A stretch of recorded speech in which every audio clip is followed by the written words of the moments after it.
Okay, so we're looking at Macbeth Act 1, Scene 1, and I'm going to look at 3 key quotes. It's a very short scene.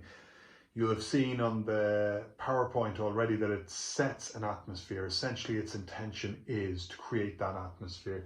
And the easiest way for me to look at these quotations is to just get them on a board and start doing some notes on them.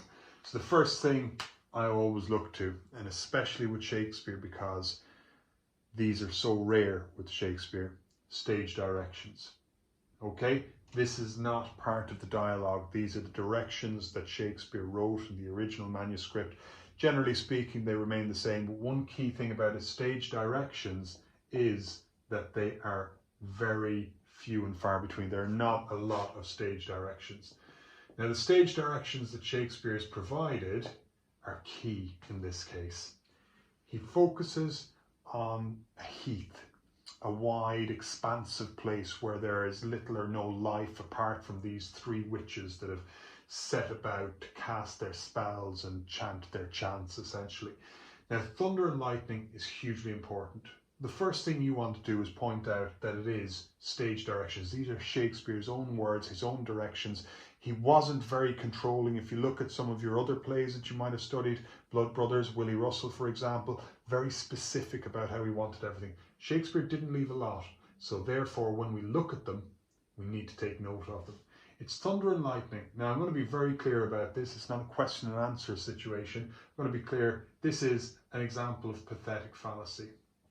So what he's doing here is he is establishing an atmosphere. He is establishing an atmosphere that continues throughout the play.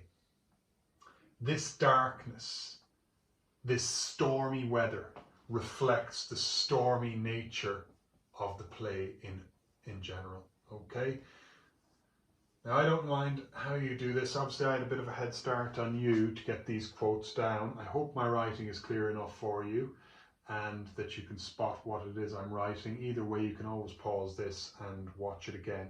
So we've got this use of pathetic fallacy through the use of the weather, which reflects the disruption in nature, and that's something else we need to write in there. In establishing an atmosphere, he's showing us that this is a stormy atmosphere in general, and it is essentially this disruption. But there's something else that's really key, and I'm going to just stand over here. When you look at thunder, when you look at lightning, you have flashes, you have essentially a distortion. Now, if you're not sure what distortion means, it basically means to make things unclear, make things unsettled so they're not exactly as they could be or should be.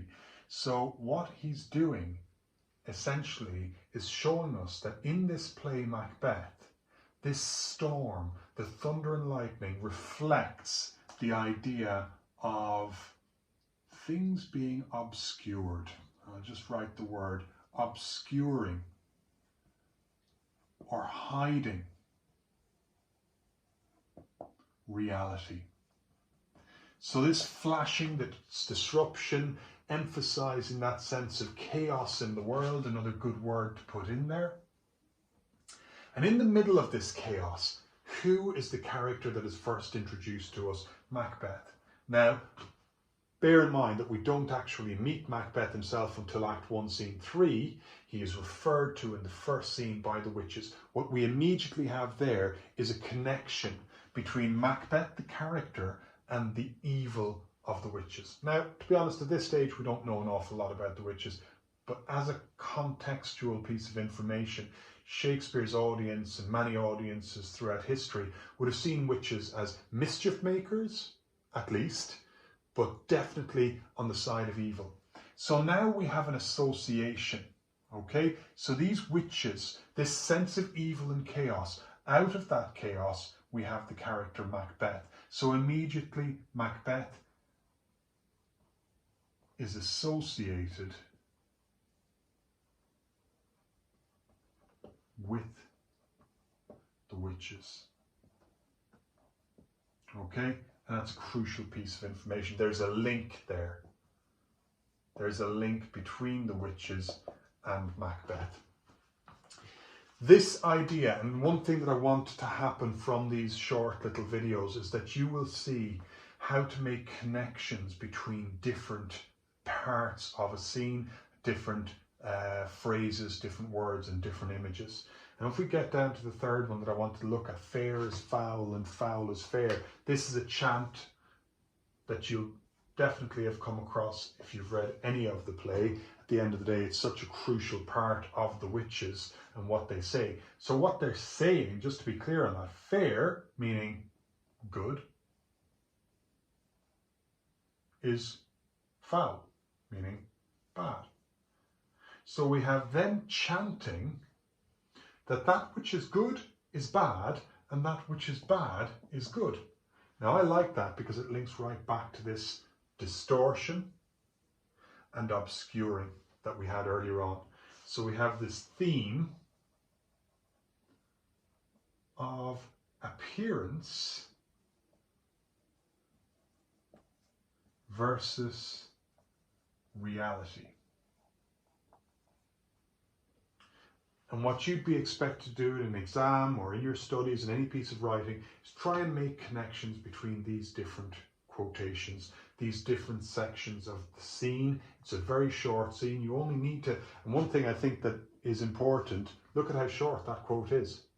These are some of the first words in the play, thunder and lightning, and you could write a whole paragraph about that on its own. But then to develop it, essentially to try and emphasize or to explore further, make the links with another quotation to meet with Macbeth is enough. And fair is foul and foul is fair. So this reinforces this last bit here. Fair is foul and foul is fair. It reinforces the sense of confusion that the witches establish. For me, it is so important that you know Act 1, Scene 1. This is only a starting point. Do use Mr. Bruff or go on Cliff's Notes or Grade Saver and just follow it up with a bit more information. Okay, that's a starting point. I hope you found it helpful.